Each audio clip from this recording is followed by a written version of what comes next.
This is either one of the smartest e-ink devices I've tested, or it's trying to do far too much. Cuneflow says that this is an AI-powered meeting companion. It records the meeting, transcribes what's being said, works alongside your handwritten notes, summarizes the discussion, and even suggests questions while the meeting is still happening. Is this actually useful, or is it just another AI gadget looking for a problem? Hey everyone, Mark the Spark here. Thank you so much for tapping play. So this is the box that the Cuneflow AI Notebook came in. I unboxed it earlier, so let's do that. And while I'm unboxing it, which doesn't take very long, I'll give you some of the stats. Now, at the time of recording this video, the AI Notebook isn't available to buy just yet. Cuneflow will be launching it on Kickstarter very soon. But if you're interested, they already have a very polished website up and running if you want to dig into all the details. When it does launch, I'll add a pinned comment and update the description. Right, the device itself has an 8.2-inch e-ink Carta display at 292 pixels per inch and a 24-level adjustable front light. The screen is protected by Corning glass, which should help it stand up to everyday knocks and scratches. I think this is effectively Gorilla Glass, which more people may have heard of, but the company's documents don't particularly specify this. For writing, it uses a battery-free Wacom EMR stylus with a ceramic nib, so there's no charging the pen or pairing it before you start taking notes. It's also pretty compact, measuring around 19 by 14 centimeters, and it's pretty thin at only 5.2 millimeters, which is only 1 millimeter thicker than an iPad Pro. It weighs 230 grams and has a CNC machined aluminium body. It comes with USB-C, dual band Wi-Fi, 4 GB of RAM and 129 GB of internal storage.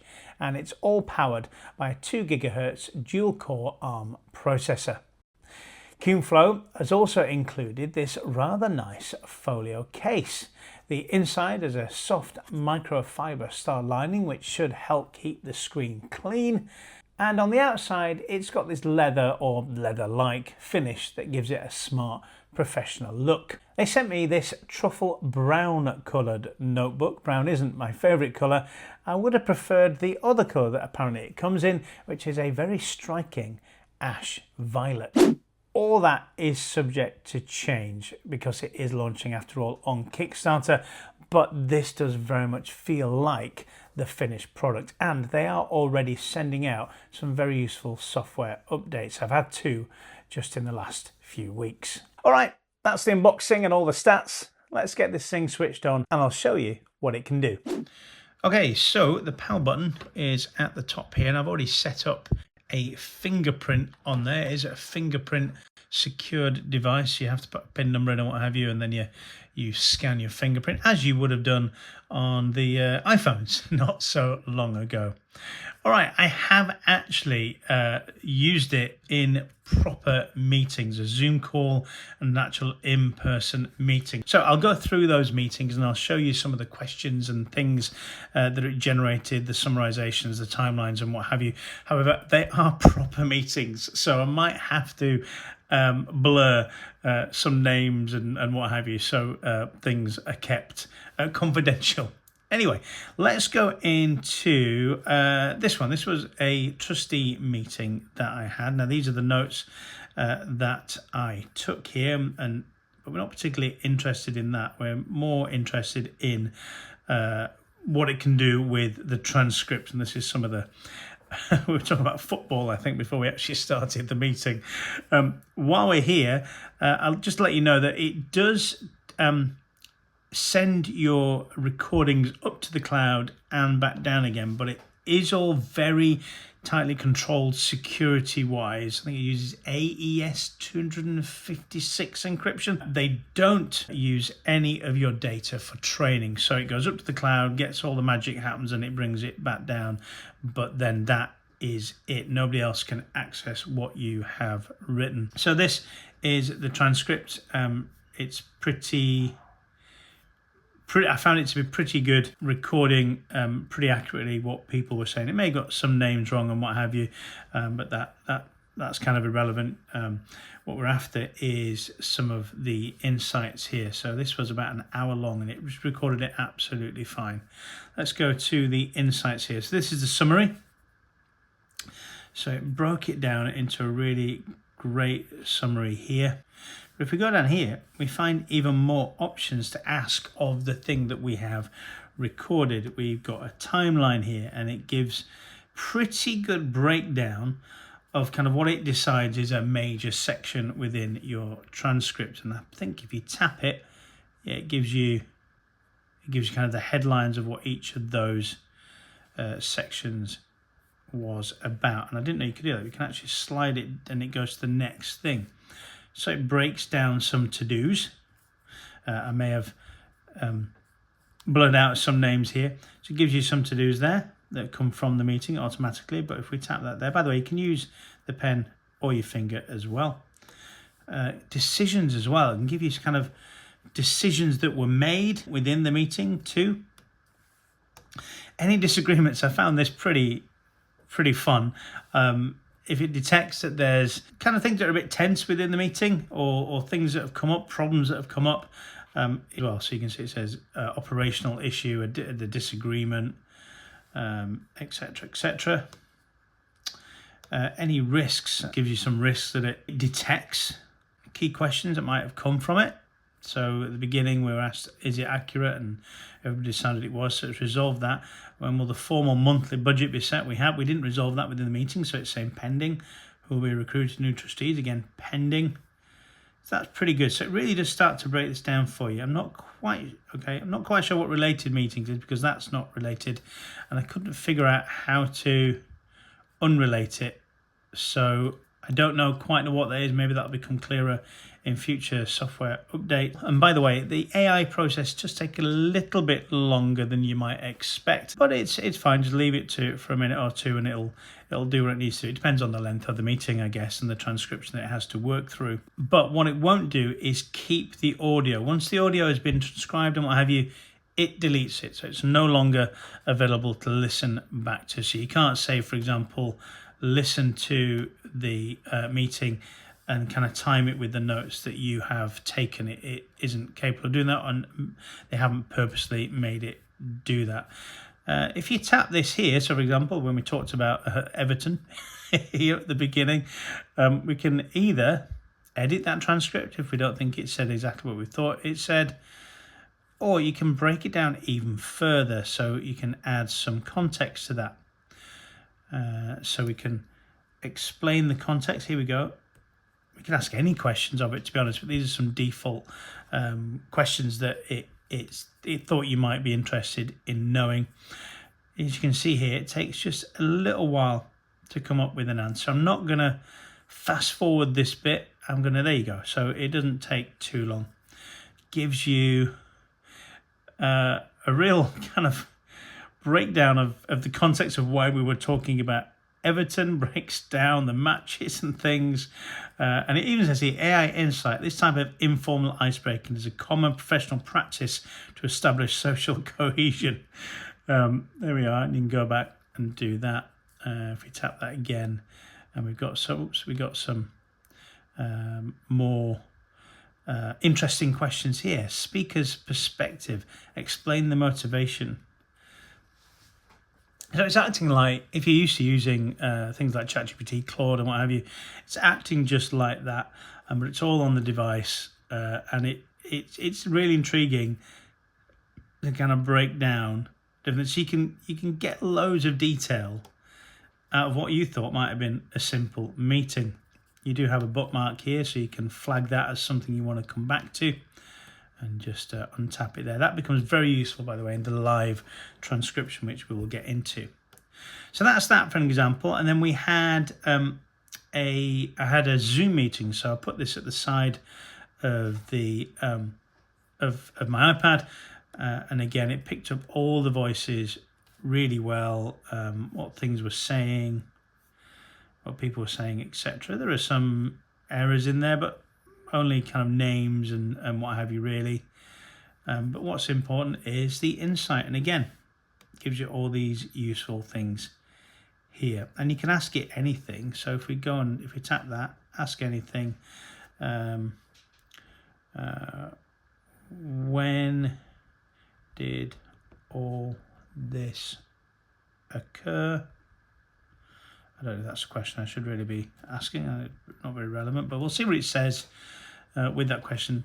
But I think the default kind of questions are pretty much good enough to give you all the info that you need. But you can, you can interrogate the transcript if you like, and ask it more interesting questions that you may come up with. And there you go. It's giving me the current chronological context and even more stuff.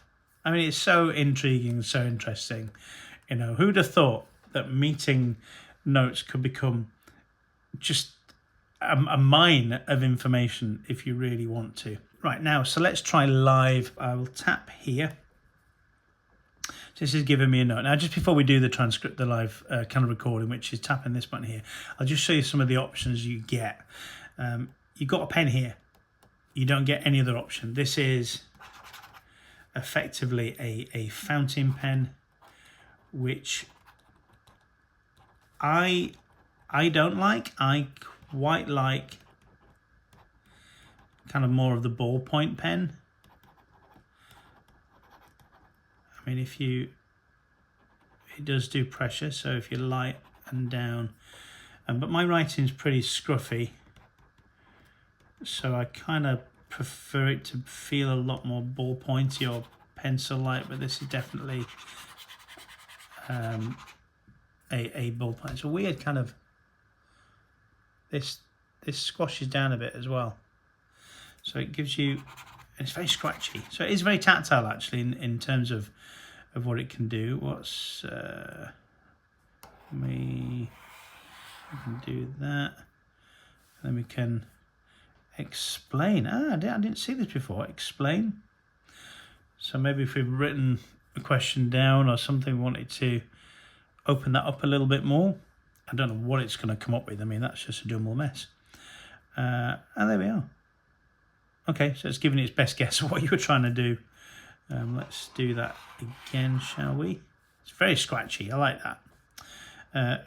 Cut, copy, erase. You can do all the usual things that you'd expect on a notebook to do, and you can even export them to Slack or Notion. So if you've got Slack or Notion, you can connect it to those. You can scan it to your phone. So we can export it straight to the phone, either as a ping, PDF or Word document. And if we export, what it will do is, okay, there we are. Now my phone is recording, so I can't actually scan it with my phone, but I can scan it with my iPad. So let me do that now, and I'll show you how easy it is to get documents off this. I was very nicely surprised. We just scan that like that, and you can see how I'm scanning it right now. You can't see it on the thing, but I'll tap the link, and there we go. So that it's already there, which I think is absolutely awesome, and then you can do whatever the heck you want with it after that. So that's a really incredibly easy way of getting it off here if you don't use again, you can do it this way as well, export various different things too, anyone with a link. So there we go. So there's a few ways of getting it off the device. Page thumbnails just shows you if you've got any more pages. So it's all pretty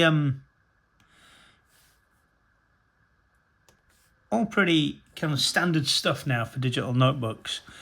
Like it's going to try its best to convert my writing here into text. Again, these things do take a little bit of time. So that I know that's the original, and then it's tried to not done a bad bad attempt at converting my horrible writing.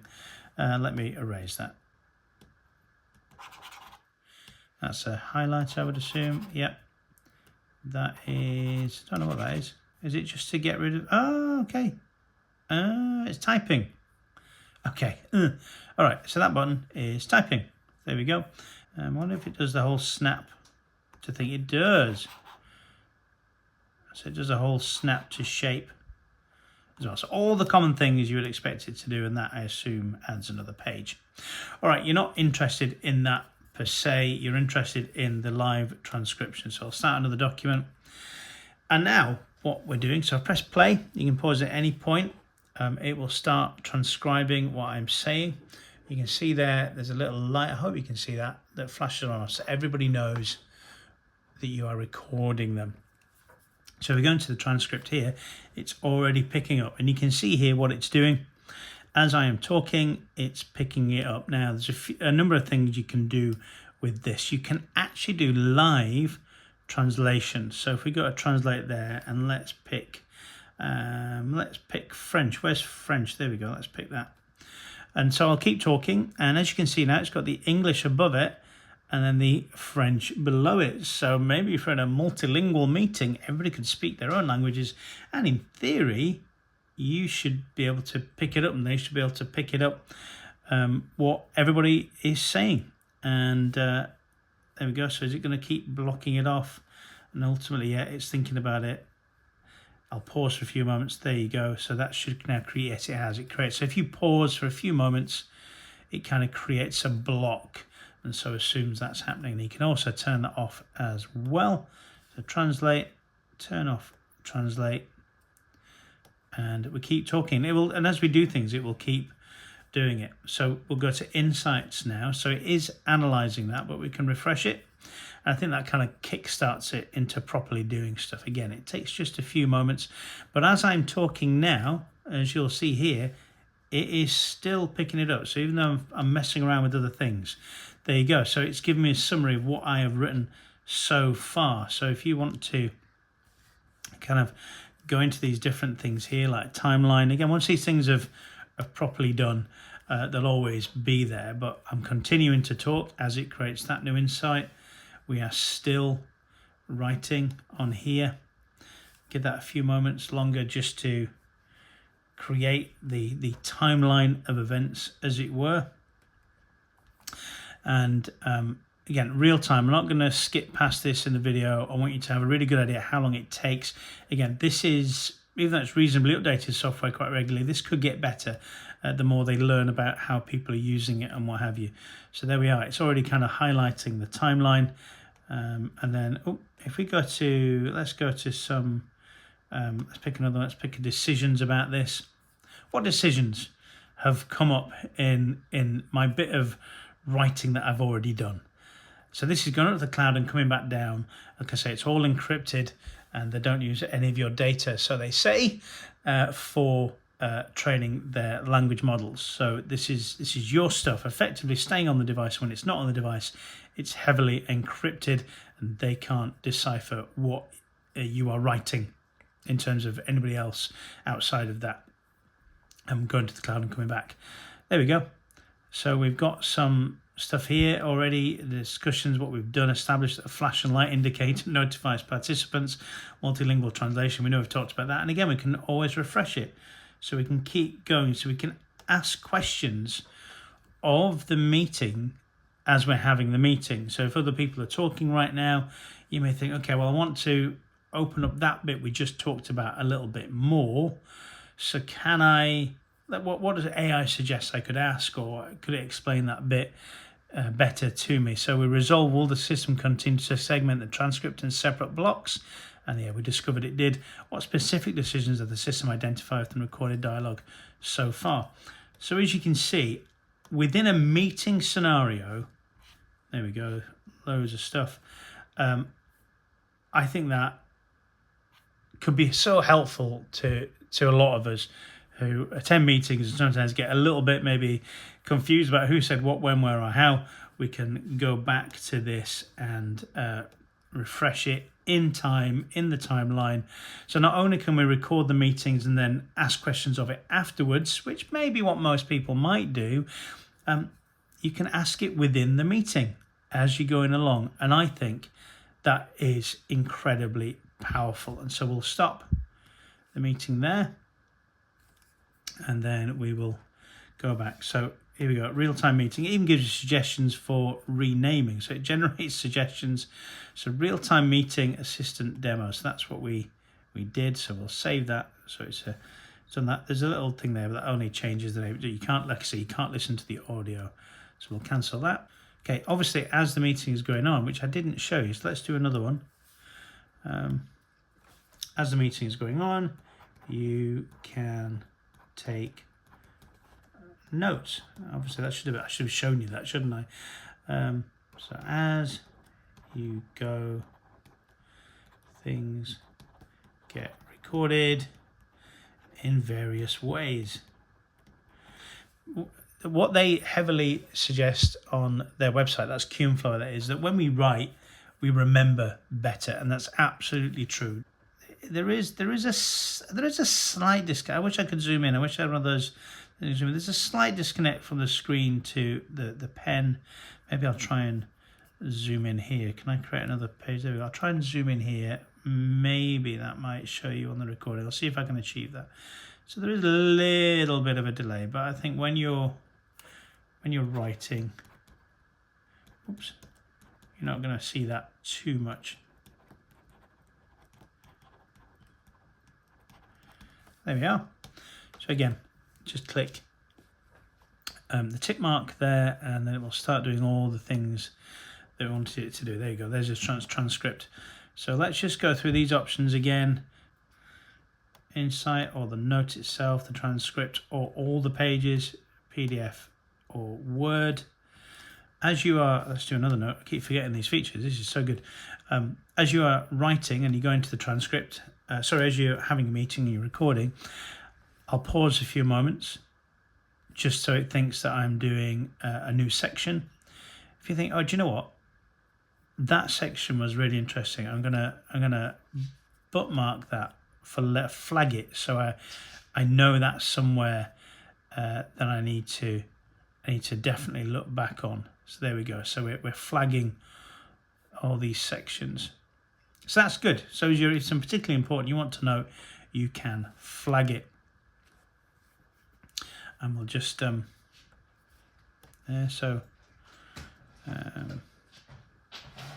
topics.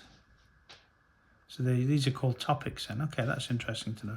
I thought I'd investigated all the options here, but I clearly hadn't. So flag, all the bits that we flagged are showing up there, and then you can delete the flags, I would imagine. Is deleting the flag? Yeah, not deleting the section. There we go. So they would show up. So if you find that particularly interesting, you can do that as well. Okay. And the settings here. Obviously, that is all your settings, the device settings, general system times. Only 2 languages at the moment. That may change as it is developed and released. Add a few personalizations here. As you can see there, got a left-handed mode. Connections, connect Slack and Notion. The display, there's the brightness. You've got an auto lock as well. Screensaver, not really much to add to the screensaver as of right now. And then this is where you would add your fingerprint settings to it. And if you swipe down from that section, you get this here. Now I've had this in turbo mode, so there's a little bit of ghosting happening. I found, the best display obviously gives you the best display, which is lovely and nice. But I found it a little bit too slow. I prefer just keeping it in turbo mode. And here we are. There's some settings for your pen here as well. I really do hope they add more pen options for those of us who don't necessarily like that almost fountain pen action there. Bluetooth, I'm assuming you can attach it to a keyboard. I'm not entirely sure. Auto record, I think that just starts recording as soon as you start a note. It just starts recording it. So that gives it that refreshes your screen. So if at any point there's too much ghosting, you can just do that. All right, let's finish this off. So I don't know if you picked it up, but I'm quite impressed with this. Now, there's something I couldn't figure out. There's a button here on the pencil. Now I'm assuming, yeah, that's an eraser. So if you do that and then we erase it there, there was no way of changing that, say, to a highlighter or anything like that. It is just, oops, press that again. is just an eraser. And also, I think that this is what puzzles me about that. And maybe this is something they'll change. So that's an eraser right now. I couldn't work out how you could change that to anything else. This is also an eraser. So I'm assuming at some point soon we'll be able to change that, because honestly, I looked, I couldn't find any option on here to change what that does. Now, I love this size. I think it's a really nice size. It's an iPad mini size, which I've always appreciated. It just snaps into here on magnets. I mean, you're not going to do that too much, are you? But it's pretty secure. It keeps it in there, and that locks in like that, and it is auto on off. There we go. So it does automatically close it. This connects via magnets at the side, and there we are. I think that, oops, I think that is a really neat package. It's lovely size. It's, so for example, the Remarkable Paper Pro Move is about that, isn't it? Something like that, which is lovely if you want to take that spontaneous note-taking thing. But I think for something that is a bit more comfortable in the hand, because I think with the Paper Pro Move, sometimes I got annoyed I was going off the screen with my palm, whereas obviously there's more screen here to lean on. So compared to that, as a small note-taking device, this wins, despite not being that much bigger, if you know what I mean. The brightness is good, the tactile sensation is good. There's those few issues that I talked about with kind of the writing, how close is it to the nib from the screen. But I like this as well. I don't like it when products scream who the manufacturer is. You've just got this very delicate emblem there. As I've said, a lot of some of these things may change, but I don't think so. I think we're pretty much near the final kind of version of what this will be. I think it's more or less kind of updating the software and making things look better. Like I said, I wish we had a few more pen options and things like that. So there you go. Let me know what do you think of this. Go look at the website, check it out. I don't know what the price will be. I've not got a clue. There is some early bird discount going on. If they manage to give me a code where it's like an affiliate link, I will also put that in the description, but I don't have one just yet. They just sent me this to check out and to show you and to let you know the Kickstarter is happening. I'll put the link to the website and what have you in the description too. All right, that's it. If you want to support the channel, you can always like, you can subscribe, you can share the video. That would be awesome. But also I do have a buy me a coffee option here. So if this was useful to you and in terms of describing what it does and what have you, please do go buy me a digital coffee. It takes 2 ticks and I'll really, really appreciate it. Okay, YouTube thinks that you'll want to watch this video next. So why don't you go check that out now? I'll see you guys in the next one.